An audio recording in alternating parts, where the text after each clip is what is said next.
2024 tinggal menghitung hari. Ada rasa bahagia karena kita akan mendapatkan pemimpin baru dan harapan baru. Tapi juga ada kekhawatiran, justru menjadi kacau dan memicu kerusuhan. Pada umumnya para pakar mengidentifikasi sebagian dari penyebab-penyebab pemilu kacau. Penyebab itu antara lain: 1. Ketegangan politik yang tinggi. 2. Persaingan antar partai politik yang intens dan polarisasi masyarakat dapat memicu konflik. 3. Penyebaran disinformasi seperti informasi palsu atau manipulasi informasi yang dapat memicu ketidakpercayaan terhadap hasil pemilu, lantas menimbulkan ketegangan. 4. Ketidakpuasan terhadap proses pemilu. Hal ini terjadi jika masyarakat merasa bahwa proses pemilu tidak adil atau telah terjadi kecurangan. Dari situ bisa memicu protes dan kerusuhan. 5. Adanya konflik kepentingan, yaitu keterlibatan kelompok-kelompok dengan kepentingan politik atau ekonomi tertentu yang ingin memperkeruh situasi dan memicu kerusuhan. 6. Ketidakstabilan keamanan, yaitu faktor keamanan seperti ancaman teroris atau ketidakmampuan pemerintah untuk menjaga keamanan selama pemilu. Dari ke-6 penyebab itu, tentu kita tidak ingin semuanya atau salah satunya menyebabkan kekacauan dan memicu kerusuhan pasca pemilu 2024. Karena tiada kebaikan dari kekacauan dan kerusuhan, yang ada hanyalah penderitaan, bahkan bukan tidak mungkin berimbas kepada perpecahan bangsa. Oleh karena itu, kami dari Forum Silaturahmi Anak Bangsa FSAB mengajak masyarakat untuk menyadari bahwa pemilu 2024 harus berjalan dengan damai. Tentu semua potensi penyebab pemicu menjadi tidak damai jangan sampai terjadi juga.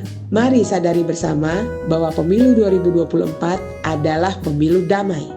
Dan memang sejatinya kita menginginkan pemilu damai. Hal ini terungkap dari wawancara kami dengan perwakilan masyarakat dari berbagai profesi dan golongan. Kami menanyakan, mengapa kita perlu pemilu damai? Kita tentunya perlu pemilu yang damai, supaya saya sebagai dosen, mahasiswanya tetap ada di kelas, dan kita bisa melakukan proses belajar mengajar dengan baik, dengan tanpa ada paksaan anak-anak harus turun ke lapangan, dan kembali ke kampus. Kita semua mensukseskan proses belajar mengajar di kampus. Karena dengan pemilu damai, masyarakat bisa beraktivitas dengan normal, dokter-dokter bisa praktek, dan usaha menjadi lancar.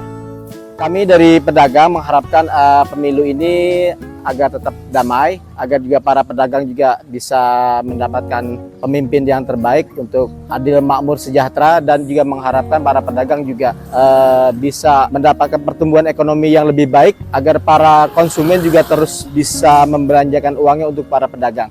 Ya memang harus kompetisi kan, bagian dari yang saya sebut itu kompetisi sehat ya, kompetisi sehat saya bilang gitu ya, kira-kira itu. Dan dengan pemilu damai ini, saya pikir bagi yang menang itu jangan jumawa gitu ya, bagi yang kalah jangan marah-marah gitu ya, itu fair play ya. Kalau gak damai, Indonesia akan jadi berantakan. Jadi jauh dari kata-kata persatuan Indonesia.